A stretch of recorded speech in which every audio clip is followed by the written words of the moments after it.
जय श्री राम दोस्तों, हमारे YouTube चैनल में आपका स्वागत है। आज सुनेंगे एक बुढ़िया माँ और उसकी 3 बहुओं की कहानी। 3 बहुएं किस तरह कुतिया बन जाती हैं जानेंगे इस वीडियो में। दोस्तों, आज की वीडियो बहुत ही ज़्यादा मोटिवेशन होने वाली है। वीडियो को पूरा देखें और एंड तक देखें। चलते हैं वीडियो की तरफ।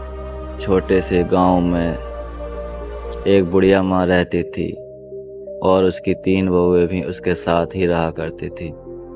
माँ बहुत ही धार्मिक और हर दिन पूजा पाठ में समय बिताती थी। वह सुबह सुबह उठकर गंगा स्नान करने जाती थी और भगवान राम को प्रसाद चढ़ाया करती थी। तुलसी माँ को प्रसाद चढ़ाया करती थी। कार्तिक महीने में वह विशेष रूप से स्नान और पूजन किया करती थी। पूजन के दौरान माखन मिश्री, दही मिश्री और तुलसी के पत्तों का भोग भगवान को चढ़ाती थी।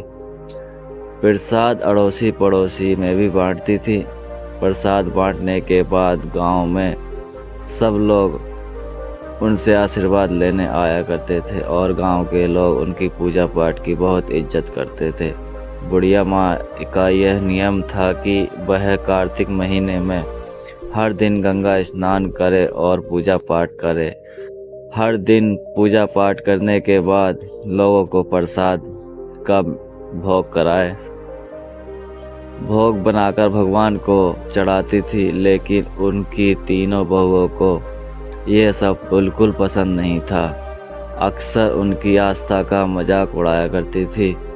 प्रसाद खाने से भी मना करती थी। इसमें तुलसी के पत्ते हैं, हम यह नहीं खा सकते, यह सब दिखावा है, ढोंग है।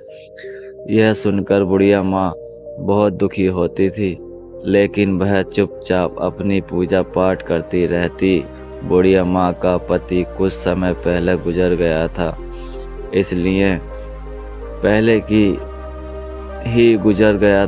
इसलिए वह आप अकेली थी। उनके बेटे भी अपनी पत्नियों के साथ रहा करते थे। मैं अक्सर उससे दूर हो गए थे। अब सिर्फ अपने पूजा पाठ में ही मन लगाती थी और पड़ोसियों में प्रसाद बांटती, लेकिन उसकी 3 बहुओं को यह सब बहुत बुरा लगता था। वे सोचती थी, यह सास तो बेफजूल खर्चा करती है, पूजा पाठ में टाइम बिताती है, घर का कोई काम नहीं करती, पंडितों को बुलाती है, दान पुण्य करती है। यह अगर मर जाए तो अच्छा हो, कम से कम खर्चा तो कम हो जाएगा। बुढ़िया माँ ने अपनी 3 बेटों को बड़े प्यार से पाला था। उसने और उसके पति ने मिलकर उनकी परवरिश की थी, लेकिन अब जब उसने अपने बेटों की सबसे ज़्यादा ज़रूरत थी, तब वे उससे मुंह मोड़ चुके थे। बुढ़िया माँ दिन रात भगवान से प्रार्थना करती रहती थी, अपने बच्चों के लिए आंसू बहाती थी, सोचती थी, भगवान मैंने तो कभी किसी का बुरा नहीं किया, चाहा फिर भी मेरे साथ ऐसा क्यों हो रहा है। एक दिन बुढ़िया माँ अपने भगवान राम से माता लक्ष्मी से प्रार्थना कर रही थी। आंखों में आंसू भी थे और भगवान से कह रही थी, हे भगवान, मुझे इस दुख से मुक्ति दिलाओ, मेरे बच्चों का भला करो और उन्हें सही रास्ता दिखाओ। इस तरह बुढ़िया माँ ने अपने पूजा पाठ का, दान पुण्य का, नियमों का नहीं उल्लंघन किया, लेकिन उसकी 3 बहुओं ने दान लिया था कि वह अब इस घर में नहीं रहेगी और बंटवारा करके अलग हो जाएंगी। सोचती, अगर हम अलग हो जाएं तो अपनी मर्जी से रह सकेंगे और सास के पूजा पाठ का खर्चा भी बचेगा। 3 बहुओं ने एक दिन आपस में बात करके बंटवारे की योजना बनाई और अपने पतियों से कहा शुरू किया कि अब हम। छोटी बहू ने पति से कहा, देखिए, बड़े भैया के बच्चे बहुत बड़े हो रहे हैं, उनका खर्चा भी टल रहा है, उनका सारा खर्चा निकल रहा है, और हमारे बच्चे छोटे हैं, हमें अपने बच्चों के बारे में भी सोचना है, बहुत मेहनत करनी है हमें। और इन्हें पढ़ाना लिखाना, अलग हो जाएं तो अपने बच्चों की अच्छी तरह से देखभाल कर पाएंगे। सास का खर्चा बहुत ज़्यादा है, हर समय पूजा पाठ में लगी रहती है, बहुत ही पैसा खर्च करती है।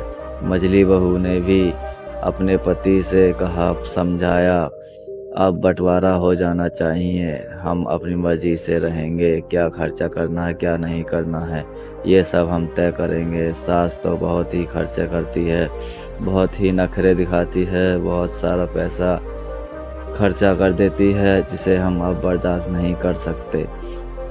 छोटी बहू ने भी यही कहा कि अब हमें अलग हो जाना चाहिए, हम साझे में रहकर इतना सारा खर्चा नहीं झेल सकते, अलग हो जाएंगे तो कुछ अपने बच्चों के लिए जोड़ सकेंगे। सास का खर्चा करते करते हम थक चुके हैं, बच्चों का भी बहुत भविष्य सुरक्षित करना है, हमें अलग हो जाना ही पड़ेगा। तीनों बहुओं ने अपने अपने पति को समझा बुझाकर उनके मन में बंटवारे की बात डाल दी। तीनों बहुओं ने बंटवारे के लिए तैयार हो गईं। गांव के पंचों ने उनका बंटवारा किया। बंटवारा 4 हिस्सों में किया। सबसे कम हिस्सा बूढ़ी माँ को दिया गया,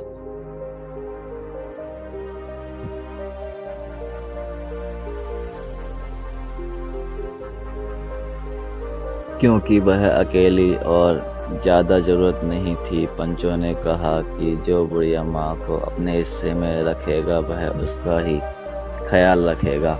छोटी बहू ने साफ मना कर दिया, बड़ी बहू ने भी साफ मना कर दिया। बुढ़िया माँ को हम अपने हिस्से में नहीं रख सकते, हमें इसकी पूजा पाठ बिल्कुल पसंद नहीं है।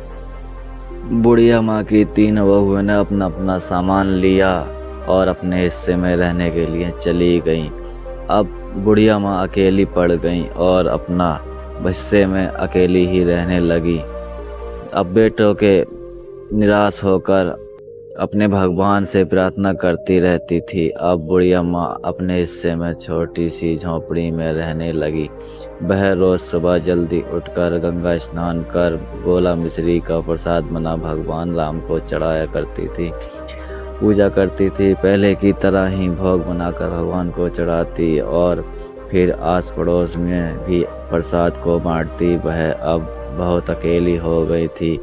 उसके तीनों बेटे ने उसे मुंह मोड़ लिया था और उसकी बहुओं ने भी उसे घर से बाहर निकाल दिया था। वह रोज भगवान से प्रार्थना करती, भगवान मुझे इस दुख से छुटकारा दिलाओ और मुझे अपने पास बुला लो, दिखाओ, मेरे बच्चों का भला करो और मुझे सही रास्ता दिखाओ। बुढ़िया माँ के पास जो थोड़ा सा आटा, दाल और चावल था वह उसी दिन से कम चलती। वह सोचती, अब मुझे अपनी ज़िंदगी इसी तरह गुजारनी पड़ेगी। मेरे बच्चों के ने मुझे छोड़ दिया, लेकिन अब भगवान की भक्ति नहीं छोड़ूंगी, उसकी भक्ति में कोई कमी नहीं आनी चाहिए। रोज़ तुलसी के पत्तों से भगवान का भोजन करती और पड़ोसियों में प्रसाद बांटती। एक दिन जब बुढ़िया माँ अपनी झोंपड़ी में बैठी रो रही थी, तभी एक युवक आया। उससे दरवाजे में खटखटा कर बुढ़िया माँ ने दरवाज़ा खोला और देखा कि एक 17-18 साल का पुष्ट हट छोटा लड़का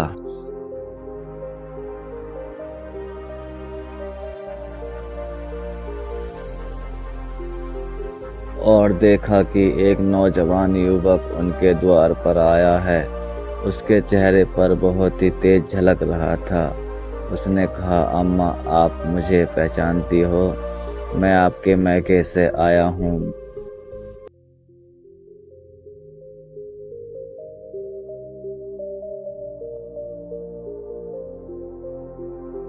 मेरा नाम राम मोहन है।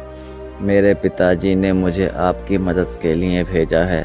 बुढ़िया माँ ने आश्चर्य से पूछा, राम मोहन, तुम मेरे मैके से हो? मैंने तो तुम्हें कभी नहीं देखा। राम मोहन मुस्कुराते हुए बोला, अम्मा, आपके भाई का पोता हूँ मैं। हमें खबर मिली थी कि आपके बेटों ने आपको घर से निकाल दिया है, इसलिए मेरे पिताजी ने मुझे आपकी मदद के लिए भेजा। बुढ़िया माँ की आंखों में आंसू आ गए। उसने कहा, राम मोहन, आप अंदर बुलाया और उसे बैठा कर लिया। उसने पानी का गिलास थोड़ा थोड़ा सा गुड़ दिया। राम मोहन ने पानी पीकर गुड़ खाकर फिर उसने अपनी थैले में कुछ कपड़े और कुछ खाना निकाला। उसने कहा, अम्मा, यह सब सामान मैंने आपके लिए लिया है। आप भूखी मत रहना, हम रोज आपके लिए खाना और कपड़े पहुंचाया करेंगे। राम मोहन को आशीर्वाद दिया और बुढ़िया माँ से विदा लेकर राम मोहन चला गया। बुढ़िया माँ ने कहा, बेटा, तुम्हारा बहुत बहुत धन्यवाद। तुमने मेरे लिए जो किया उसके लिए भगवान से मैं तुम्हारे सुख समृद्धि की प्रार्थना करूंगी। राम मोहन ने बुढ़िया माँ से विदा ली और वापस चला गया। बुढ़िया माँ ने अपने भगवान का धन्यवाद किया। सोचा, भगवान ने मेरी प्रार्थना सुन ली, अब मैं भूखी नहीं रहूंगी। अब रोज भगवान को प्रसाद बनाया करूंगी और रोज प्रसाद चढ़ाया करूंगी। अड़ोसी पड़ोसियों में भी प्रसाद को बांटा करूंगी। लेकिन उसकी तीनों बहुओं यह सब देखकर बहुत जलन होती थी।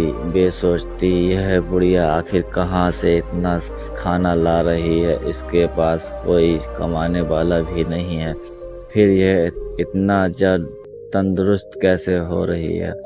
तीनों बहुएं बुढ़िया माँ की सेहत से देखकर बहुत जलती थी। वे सोचती कि बुढ़िया को हमने इसलिए अलग किया था ताकि वह जल्द ही भूखी प्यासी मर जाए, लेकिन यह तो और तंदुरुस्त होती जा रही है।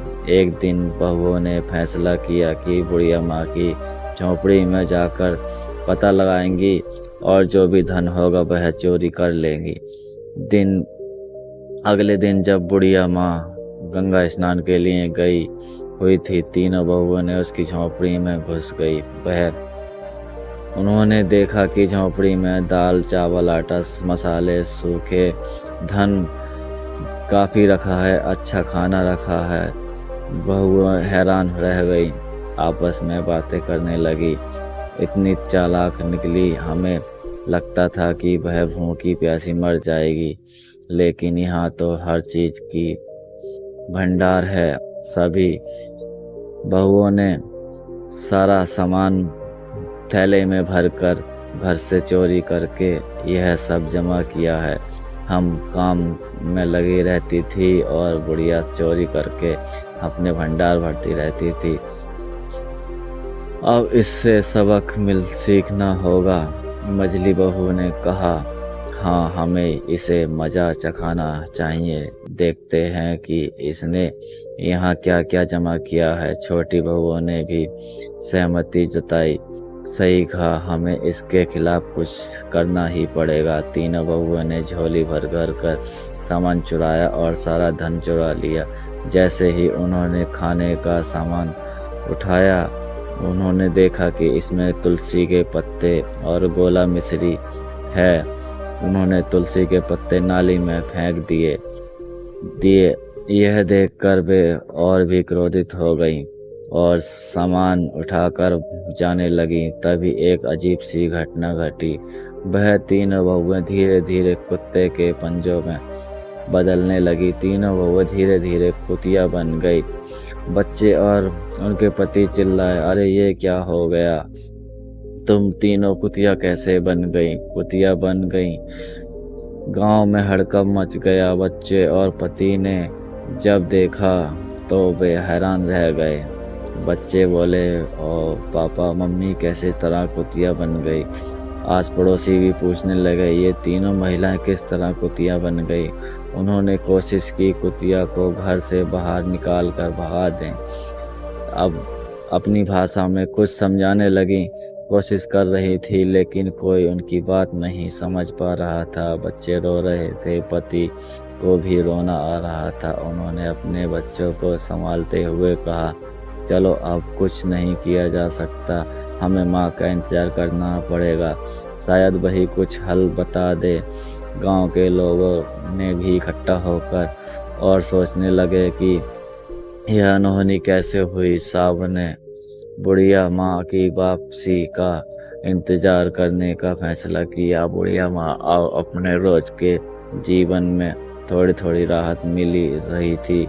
राम मोहन रोज खाना लाकर दे रहा था। बुढ़िया माँ भगवान का भोग बनाकर पहले की तरह प्रसाद बांटती थी, लेकिन उस दिन इस बात का कोई अंदाजा नहीं था कि उसके घर में क्या क्या हो रहा है। उसे यही लगता था कि वह सब कुछ ठीक है। इधर तीनों बहुएं कुतिया बनकर आंगन में बैठी थी।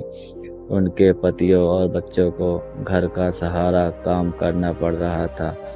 बहुत परेशानी हो रही थी। इतने में बुढ़िया माँ वापसी का इंतजार कर रहे थे। गांव के लोग भी इस अजीब घटना से हैरान थे। हर कोई व्यक्ति परेशान था, सोचता था पहले तो इस दुनिया में कोई इस तरह कुतिया नहीं बना, फिर इस तरह ये तीनों बहुएं क्यों कुतिया बन गई। क्या कर्म थे इनके कर्म बहुत ही बुरे होंगे, इस वजह से ये कुतिया बन गई।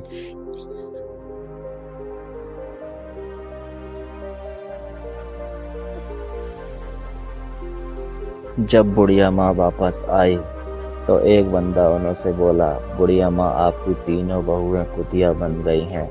चलिए जरूर जल्दी चलिए बुढ़िया माँ, आपकी तीनों बहुएं कुतिया बनकर कहीं मर न जाएं। तो इतने में बुढ़िया माँ सोची, अब ये क्या हो गया। बुढ़िया माँ को बहुत आश्चर्य हुआ।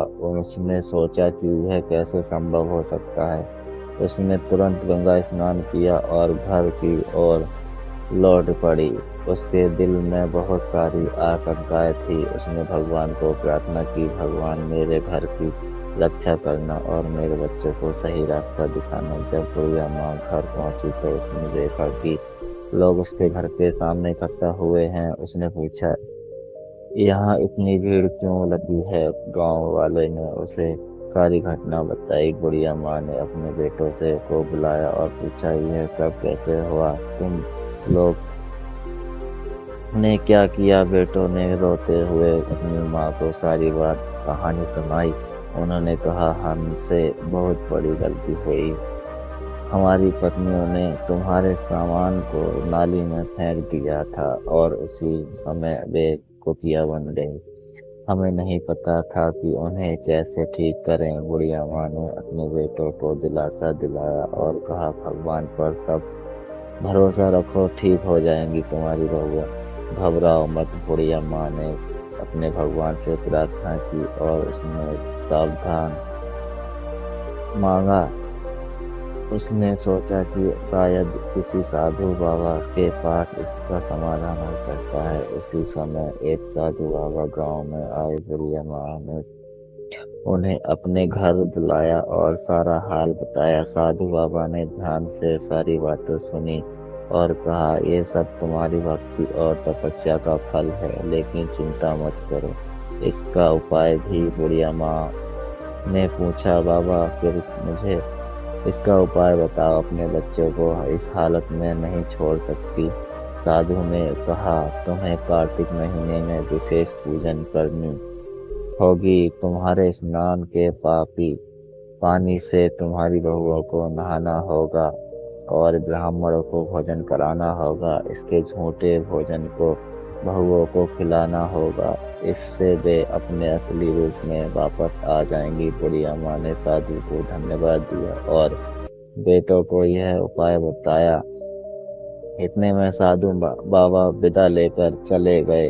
अंतर ध्यान हो गए। साधु बाबा देखते देखते पता नहीं चला साधु बाबा कहाँ निकल गए। तो बुढ़िया माँ ने अपने बेटों से कहा, ठीक है, आप ऐसे ही करना। महीने की विशेष पूजा तैयारी शुरू कर दी। उनके तीनों बेटों ने गांव के लोगों भी इस पूजा में मदद करने लगे। बेटों ने मिलकर पूजा का सारा सामान इकट्ठा किया और भगवान के लिए भोग बनाने की व्यवस्था की। हर सुबह बुढ़िया माँ गंगा स्नान के लिए जाती और गंगा स्नान के पानी में एकत्रित करती। इसके बाद वह भगवान विष्णु, माता पार्वती माता लक्ष्मी, राम सबकी पूजा करती। फिर उसने अपने पड़ोसियों को प्रसाद बांटती। इस बीच तीनों बहुएं अपनी भी कुटिया के रूप में घर के आंगन में बैठी रहती। उनके पायों और बच्चों को घर का सारा काम करना पड़ रहा था। बच्चों ने माताओं के बहुत याद आती थी और वे अक्सर रोते हुए अपनी दादी से कहते, दादी माँ कब ठीक होगी, हमें हमारी माँ वापस चाहिए। बुढ़िया माँ बच्चों को दिलासा देती और कहती, भगवान पर सब ठीक हो जाएगा। भगवान पर भरोसा रखो बेटा, धैर्य रखो, प्रार्थना करो भगवान से। बच्चों को शांत करने के लिए वह उनसे कहानी सुनाती और उनके साथ समय बिताती। बुढ़िया माँ ने पूजा के लिए 5 ब्राह्मणों को बुलाया। बेटों ने भी अपने ओर से 5-5 ब्राह्मणों को बुलाया। इस प्रकार कुल 21 ब्राह्मण को बुलवाया गया।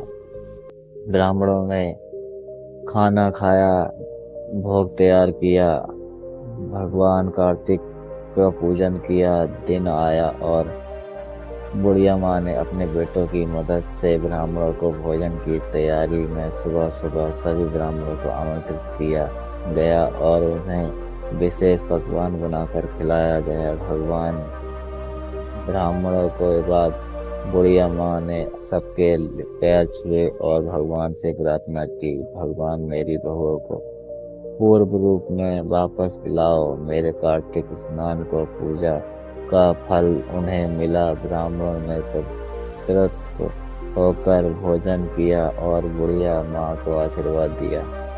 उन्होंने कहा, तुम्हारी पूजा और तपस्या सफल होगी, भगवान तुम्हारी प्रार्थना अवश्य सुनेंगे।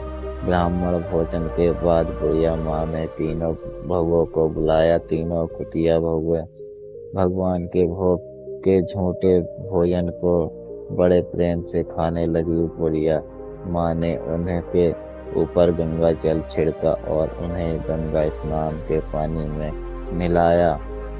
जैसे ही गंगा जल और स्नान का पानी बहुओं के ऊपर छिड़का गया, एक चमत्कार हुआ। धीरे धीरे तीनों बहुएं इंसान के असली रूप में वापस आने लगी। इनके चेहरे पर पश्चाताप के आंसू थे और वे अपनी सास के पैरों में गिरकर रोने लगी। तीनों बहुएं कहने लगी, माँ हमें माफ कर दो, हमने तुम्हारे साथ बहुत बुरा किया, हमें अपने कर्मों की सजा मिली। अब हम आपको कहीं दूर नहीं जाने देंगे। अब हम आपको आपकी सेवा, आपकी भक्ति में हम आपका साथ देंगे। और भगवान ने तुम सबको माफ कर दिया है। बुढ़िया माँ ने कहा, आप भगवान ने तुम सबको माफ कर दिया है। अब तुम लोग सच्चे दिल से भगवान की भक्ति करो और अपने कर्मों को सुधारो। तीनों बहुओं ने अपनी सास से वादा किया, हे माँ, हम हर साल कार्तिक महीने में स्नान और पूजन करेंगे और कभी भी बुढ़िया माँ का अपमान नहीं करेंगी। इस तरह पूरी परिवार ने मिलकर भगवान की पूजा की और प्रसाद बांटा। तीनों बहुओं के अपने असली रूप में वापस आने के बाद घर पर एक नई ऊर्जा शक्ति का माहौल बन गया। बुढ़िया माँ की शक्ति और भक्त तपस्या ने पूरे परिवार को एक नया जीवन दिया। अब सभी मिलकर भगवान की पूजा करते और कार्तिक स्नान महिला को समझते थे। बुढ़िया माँ अपने बेटों और बहुओं को सिखा कि भक्ति में और सेवा का महत्व क्या होता है। उन्होंने कहा, देखो बेटा, भगवान की पूजा और सेवा से हमें सच्चा सुख और शांति मिलती है। हमारे सच्चे दिल से भक्ति करनी चाहिए, दूसरों की मदद करनी चाहिए। और बड़ी बहू ने कहा, माँ, हम सब समझ गए हैं भगवान की पूजा का क्या महत्व होता है। हम हर साल कार्तिक स्नान करेंगे और भक्ति में जीवन जिएंगी। मझली बहू ने भी अपनी सास से कहा, माँ, हम आपसे वादा करते हैं, हम हर महीने कार्तिक महीने में पूजा पाठ किया करेंगी और आपकी पूजा पाठ में भी साथ दिया करेंगी। तुम्हारे साथ मिलकर भगवान की पूजा करेंगे। छोटी बहू ने भी अपनी माँ से वादा किया, माँ अब हम सब मिलकर रहेंगे और एक साथ भगवान की पूजा करेंगे और हर साल कार्तिक स्नान पूजा करेंगे। बुढ़िया माँ बहुत खुश हुई और अपने बच्चों को आशीर्वाद दिया। अब घर में सब मिलजुल कर रहने लगे। अगले साल कार्तिक पूर्णिमा के दिन पूरे परिवार ने मिलकर विशेष पूजा का आयोजन किया। घर को सजाया गया और भगवान विष्णु, राम, माता लक्ष्मी विशेष आराधना की गई। तीनों बहुत सुबह सुबह उठकर गंगा स्नान के लिए गई और स्नान के बाद भगवान का बहुत प्यार किया। बुढ़िया माँ ने सभी को खिलाया कि कैसे तुलसी के पत्तों का उपयोग करके भगवान को भोग लगाना चाहिए। उसने कहा, तुलसी के पत्तों को दिव्य शक्ति होती है और भगवान को वह यह बहुत ही प्रिय। हमें सच्चे मन से पूजा करनी चाहिए और भगवान का भोग बनाना चाहिए। तीनों बहुओं ने पूरी श्रद्धा के साथ पूजा की और भगवान का भोग लगाया। उसके बाद सभी ने मिलकर प्रसाद बांटा और गांव के लोगों को भी बुलाया। गांव के सभी लोगों को बुढ़िया माँ ने भक्ति की शक्ति, तपस्या की तारीफ करने लगे। भगवान की कृपा से अब परिवार में सुख समृद्धि आने लगी। तीनों भाइयों का व्यापार अच्छा चलने लगा और घर के सुखी जीवन जीने लगा माहौल बन गया। तीनों बहुएं भी बहुत अपनी सास की सेवा करने लगी और हर काम में उसकी मदद करती। तीनों बहुएं ने भी अपनी माँ से वादा किया कि वे अब कभी उससे अलग नहीं छोड़ेंगी, हमेशा उसकी सेवा करेंगी। वे सब मिलकर त्योहार और विशेष अवसरों पर भगवान की पूजा करती, प्रसाद बांटती। बुढ़िया माँ का जीवन अब पूरी तरह से बदल चुका था। उसकी शक्ति और भक्ति तपस्या ने पूरी परिवार को एक किया था। अब सब मिलकर भगवान की आराधना कर रहे थे और जीवन में सुख शांति पाते। एक दिन बुढ़िया माँ ने अपने बच्चों को और बहुओं को बुलाकर कहा, बेटा, भगवान ने हमारी प्रार्थना सुनी है और हमें सुख शांति दी है। अब हम हमेशा सच्चे मन से उनकी भक्ति करनी चाहिए और दूसरों को मदद करनी चाहिए। जीवन में सुखमय बनने तीनों बहुओं ने, बेटों ने अपनी माँ से की बात मानी और हमेशा भगवान की भक्ति और सेवा में लगे रहे। अब घर में हमेशा खुशियों का माहौल बना रहा, सब मिलजुल कर रहते। इस तरह बुढ़िया माँ की भक्ति की तपस्या ने पूरे परिवार को एक किया, नई दिशा दी और भगवान की कृपा से उनके जीवन में सुख, शांति और समृद्धि का आ गई। इस कहानी से हमें यह सीखने को मिला कि भगवान सेवा और सच्चे मन से की गई प्रार्थना हमेशा फलदायिनी होती है। भगवान अपने भक्तों को हमेशा ही फल देते हैं, कभी निराश नहीं करते हैं। उन्हें सुख, शांति और समृद्धि का आशीर्वाद देते हुए भगवान ने उन्हें दर्शन भी दिया। भगवान ने अपने दर्शन देते हुए पूरे परिवार को कहा, तुमने मेरी बहुत भक्ति की है, मैं तुम्हें इसका फल अवश्य दूंगा। और तीनों ने भगवान के चरण पकड़ लिए और कहा, भगवान, हमें आपके दर्शन हो गए, इससे बड़ा फल हमें क्या चाहिए। तभी भगवान अंतर ध्यान हो गए, सबको आशीर्वाद देकर। तो दोस्तों, ऐसी ही कहानी देखने के लिए हमारे चैनल को सब्सक्राइब कर लें। हमें उम्मीद है आपको ये कहानी बहुत पसंद आई होगी, अच्छी जानकारी मिली होगी। तो दोस्तों, धन्यवाद। राम राम दोस्तों।